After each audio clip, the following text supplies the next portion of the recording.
Hey y'all, welcome back to my channel. If you're new here, my name is Kenny, and if you're not new, welcome back. So today we're covering the second episode of K-Popped. I am so excited to be doing this series because it's really different from any show that I've seen, especially because so far I keep thinking it's one way of the show and it's another structure of the show, i.e. what I mean is on the first episode, I assumed that it was just going to be like, two different artists. They were going to be going head to head at two different songs.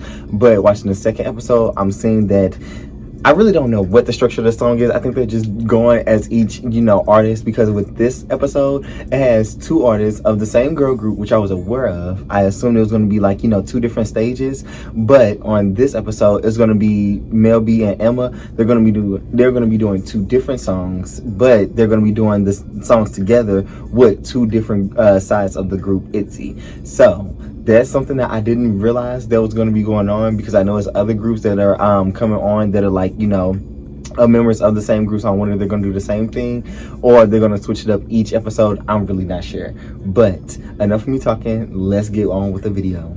Okay, so they're doing two songs. They're doing Wannabe and then they're doing Say You'll Be There.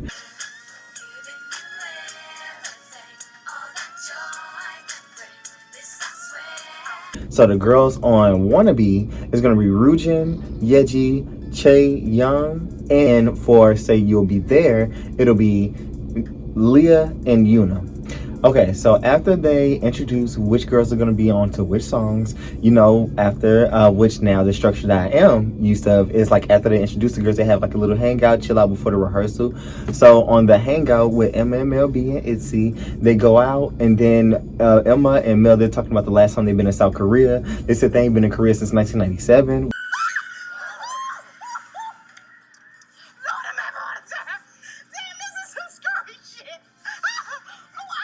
It's crazy because I'm like, yeah, I tell me, y'all ain't been there almost 30 years. Like, oh my God, like that's crazy. Like, what the heck is going on? Leah, she's talking about how, this is what her favorite two songs of the on the album, which I think she's talking more so about Wannabe than Say You'll Be There, but she said she liked both of them.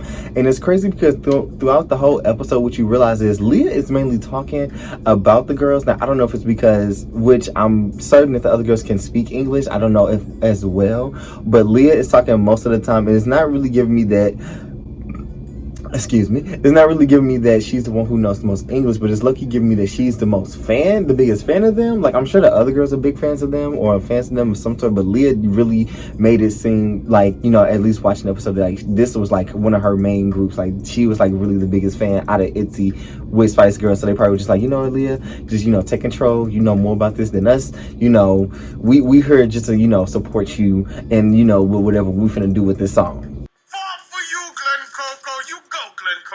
One thing I really liked about it is they gave Mel and Emma like their own personalized handbooks, and not only did they do that, they gave it to them in the style of like they Spice style, so like Scary Spice. And I'm not really sure which Spice, because I'm not really a big fan of the Spice Girls. I'm not saying like I dislike the Spice Girls, but they just didn't really have songs that gravitated towards me. Like, obviously I know who the Spice Girls is, like I love girl groups in general, but the Spice Girls weren't one of my main girl groups. So obviously I knew Mel B, she was Scary Spice, because one, she's the Black Spice Girl, so obviously I'm gonna really know about her. And then also she's been on other shows that I watched, like like The Voice, and I think she was on like America's Got Talent or something. Like, I've seen Mel B in like other things where like I got to know a little more about her. But with Emma, was she Posh Spice? I'm not really sure. I just know that she was like really pink and frilly, and that was her thing on the stage too.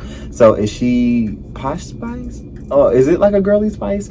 I'm not sure. Y'all let me know down below. But overall, like I was saying, I love how like they gave them personalized handbooks to, the style of the girls of like, in their group. Like, that was really cute to me. I really like that. And last thing I want to talk about, which I thought was so funny, is when Ryujin, when she was pouring out the tea, she was like, which one do I give the tea to? Because usually in our country we do give it to the oldest, but girl, y'all both old. She ain't said that. But she was probably looking at them like, girl, I don't know who's older, and I was trying to be respectful, like, oh my God. Like, now we move on to the rehearsal part of Wannabe. So really quickly that I realized is I understand why Mel is called Scary Spice, and I don't think it's necessarily because she's scary.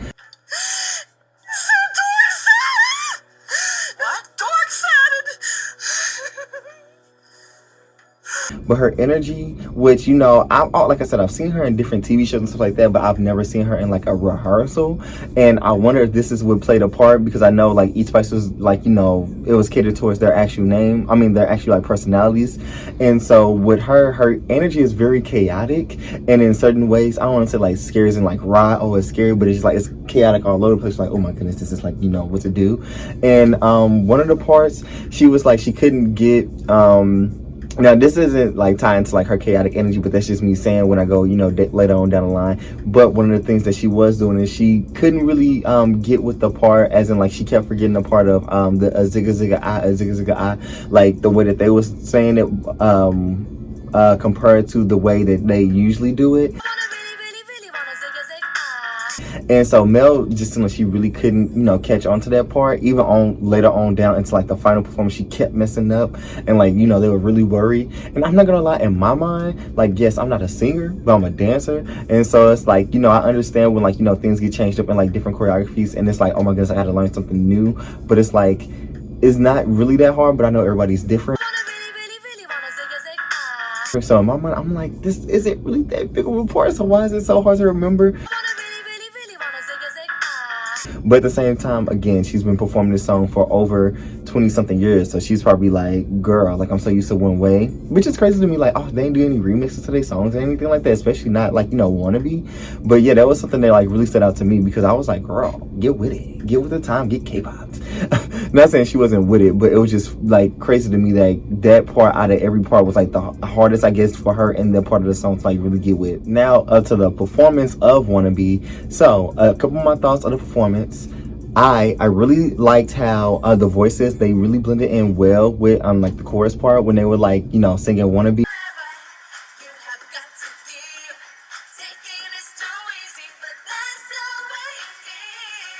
I feel like their voices really blended well together, which I don't know why I'm surprised, because literally as a girl group, they are like, you know, I guess used to I don't say I guess, I need to stop saying that, but they're used to harmonizing. And with ITZY, like, I don't listen to a lot of like they ballads and things like that, but I feel like they harmonize a lot. And again, I don't listen to Spice Girls that much to really know if they harmonize a lot, but from what it sounds like, they're used to harmonizing. So I will say it sounded good because they're used to harmonizing instead of they just sounded good harmonizing. So I feel like that sounds better. But overall, their voices sounded really nice together. I really liked how like it blended really well. Like you didn't really hear anybody like, you know, trying to stick out. You didn't hear no voice really like, you know, peeking through too much. Like it just sounded like a very well blended harmony. Like I really like that. One of the things I will say is Ryujin did have like a little slip up on the rap part.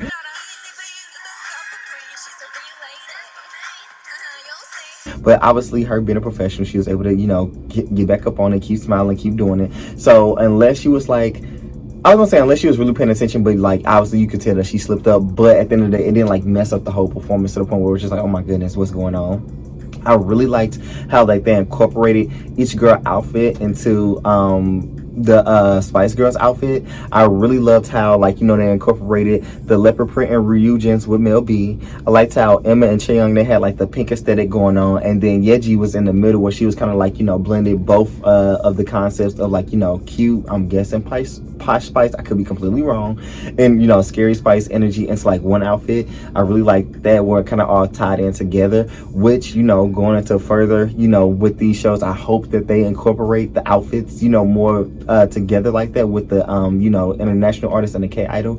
Like I really hope they keep doing that, because it makes it feel more like a group instead of like two performers performing together, even though obviously, yes, we know that these are two different performers and they're merged together, but I would like them to look more like a group instead of on stage they still look like two completely different artists, you know, singing together or rapping together, whatever the case may be. After the performance, you know, they have like their little chit chat with back and forth with each other and stuff like that. And when the host, when she asked the other two that was watching, you know, what did you think about the performance? When, you know, when she said she thought it was just okay, I ain't gonna lie, I did kind of believe her, because to me, like overall, it was just okay. Like, and nothing like crazy enough like stood out to me. Nothing was like, oh my god, this looks amazing, but also nothing was like, oh my goodness, this looks horrible. Like, what is going on? Like, it was pretty much like a very mid performance, as in like, it was good. It wasn't horrible. It wasn't like ecstatic, you know, crazy up in the air, but it was good. You know, it was okay. So I actually like believed her when she said, this was okay.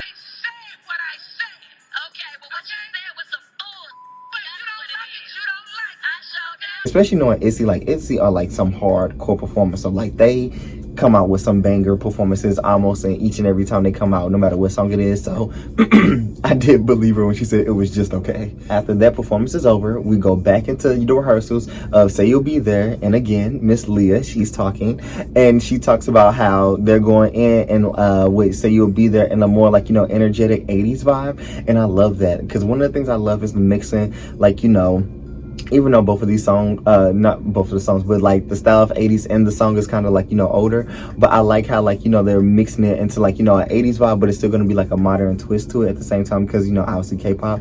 And I really love when like you mix like different genres and like, blending like different times of eras together, like to make it one. Like to me, like that's one of my favorite things to do with like fashion, with like, art, like with like anything like that. It's something so fun about mixing two different time periods together when it comes to creating something. Like it's just so fun. Because we don't use them.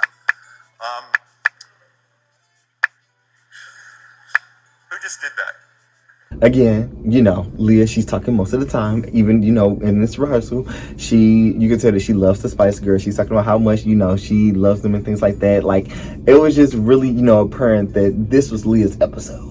That she was like, I love these girls and we're finna, make this pop. Now, one of the things that's been an interesting thing for me, that I've been looking at when watching this show, is I ain't gonna say I like, but I'm very intrigued on like how the artists, because the international artists aren't doing the remixes like how I said the last episode. It's the K-pop idols that are remixing it, because they're the ones that's K-popping it or K-popped it. And so basically I'm like now intrigued to see every artist that come on this show, see how their song sounds like K-pop, because obviously everybody has their own taste, everybody has their own vibe or whatever. And so I really want to see if like they're gonna really like it, or they're gonna just like I don't want to say put on for the cameras, but put on for the cameras, so, like save face and still be nice and stuff, because obviously you don't be like, oh my goodness, this song sounds trash or anything. But I don't think anybody will ever say that. But obviously everybody's not gonna like everything that they hear, because everybody has different tastes. So looking at Say You'll Be There, and looking at the girls, Mel and Emma, Mel really looks like that she liked it off of like rip. And I ain't gonna lie, Emma, I ain't gonna say like she disliked it, but she looked like she was like hesitant, like, okay, where's this song going, like like like she was like really like trying to think, did she really like the song or not? And like I don't think she disliked it. Like obviously I'm sure like after a while, it's like with certain songs, especially when she performing and rehearsing, it's like you would listen to a song and like in the beginning be like, oh, I don't know if I really like it, and then you listen to it more, and then it starts to get like more catchy, like the beat or something, and then you actually start liking it. So I'm sure that's probably what happened. But on like the first like listen and like the first look at them, Emma didn't seem like she was like really geared towards it that much, especially not like Mel. Like Mel was like really in it. Like I don't know. Now one of the things that I want to talk about that I was like, girl, this is what like I said earlier, where it started showing like the scary spice, the chaotic side of Miss Mel B, when she was like, can we just change the choreo and do whatever we want? Fuck my drag, right? Girl, y'all have 48 hours. Who, how, and when are y'all gonna change this choreo when these girls have probably been learning this for way more than 48 hours? Probably like a week, probably no more than that. But still, like, we've been rehearsing this for how long, and now you want to change this? Like no, no. It's a whole production. It ain't just us, 4 or 5. It's gonna be out there. It's gonna be a whole group of dancers, a whole production. Like we can just change this. But the whole time Mel is trying to change stuff, and I'm like, girl.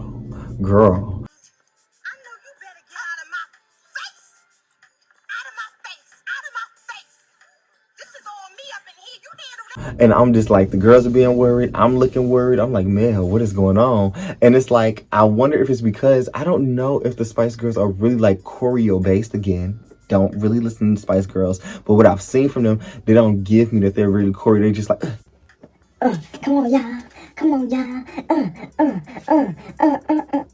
Like, they just like jumping around and kind of like all like, their own individual person, which clearly they are, because their names, it shows them being individuals. So I don't really know if they have like that much choreo and synchronous, no pun intended, but with them. So it's just like, that's why she probably was saying it, because I don't know if they're used to a lot of choreo. Now they might be. I don't watch the Spice Girls, I don't listen to the Spice Girls like that, but from this, it didn't give me that the Spice Girls was really that big of a choreo unit back then. It was more so, performance and vocal bass. I don't know. Somebody let me know. Last thing on the performance, talking about, Mel B wants to change everything.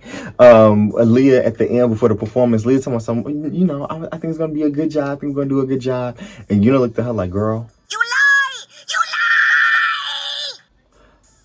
if you think so, these are your girls. We just here trying to support you in your fantasy of being with the Spice Girls for this episode because we knew you would love it. Girl, we just gonna see and we just gonna go with that. But I don't know. I don't know, girl. I don't know. Okay, so now we move on to the performance part.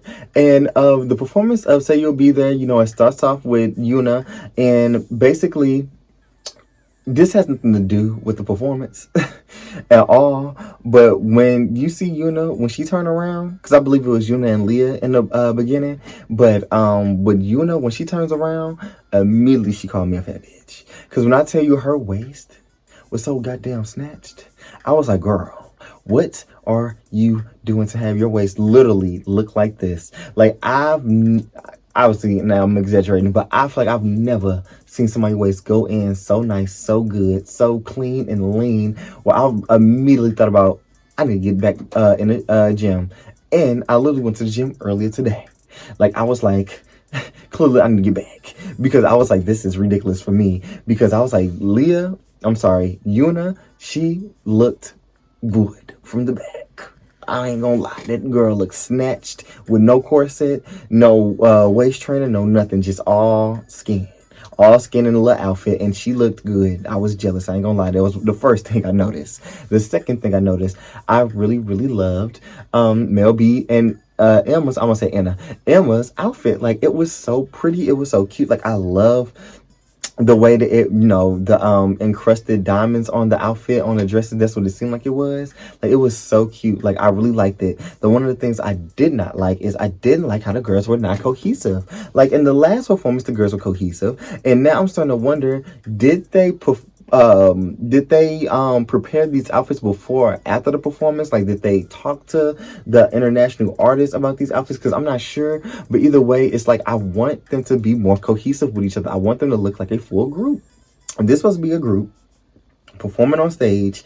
Obviously, we're not blind. We can see that these are two different artists, and they're coming together as a group. But why can't they be dressed similar to look like a cohesive group? Like, obviously, I know the international artist is supposed to be like the center, so obviously they're going to stand out in like a way of like to be center or whatever. But it's like, still incorporate everybody.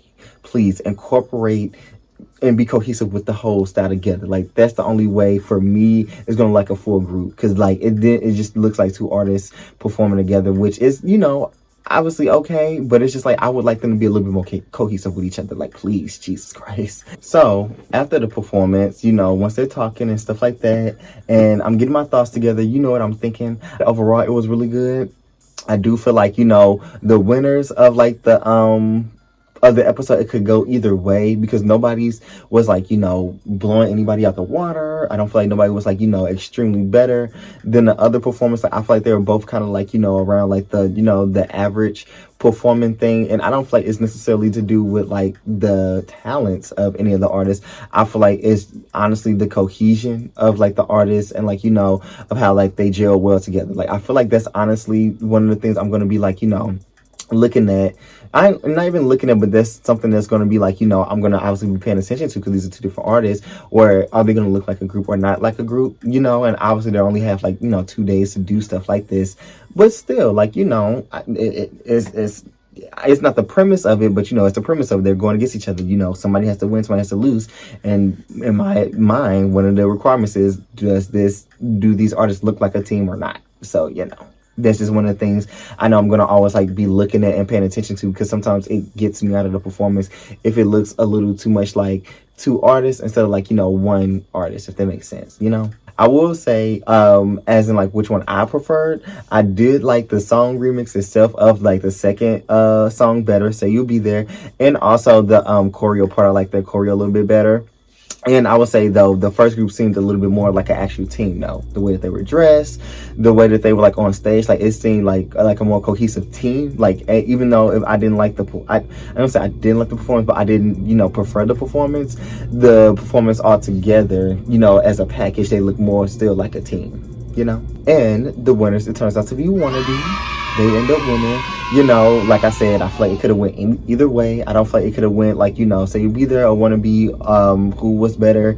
One of them, excelled more, or like one of them was like, way less. I feel like, it could have, been a toss up either way. So for me, I was like, okay, I can see why. I can see why not, whatever the case may be. Okay, y'all, that is the end of this video. Tell me what you guys think about the second episode of K-pop. Tell me if you guys been watching the show. Tell me if you guys haven't been watching the show. Do y'all have Apple TV to, watch the show? Because, it's not that much. It's only like $12.99. And, obviously not everybody got the $12.99, but I, made sure to subscribe just because I ain't gonna lie. Before this show came out, I didn't have Apple TV. I only get it, if it's a show I really like. So, I had to, renew it or whatever. But tell me if y'all watching it, if y'all, streaming it, if y'all finding it somewhere else. Tell me, what y'all thoughts on it. And also tell me y'all thoughts on this video down below. Make sure y'all like, comment, and subscribe, and click the notification bell if y'all want to see me post more, because I am making sure that I post more. I'm keeping up. I'm going to keep updated. I'm going to make sure I'm up on here, and I'm, doing what I need to do. But I'll see y'all next time for this third episode, and yeah, that's all. Peace.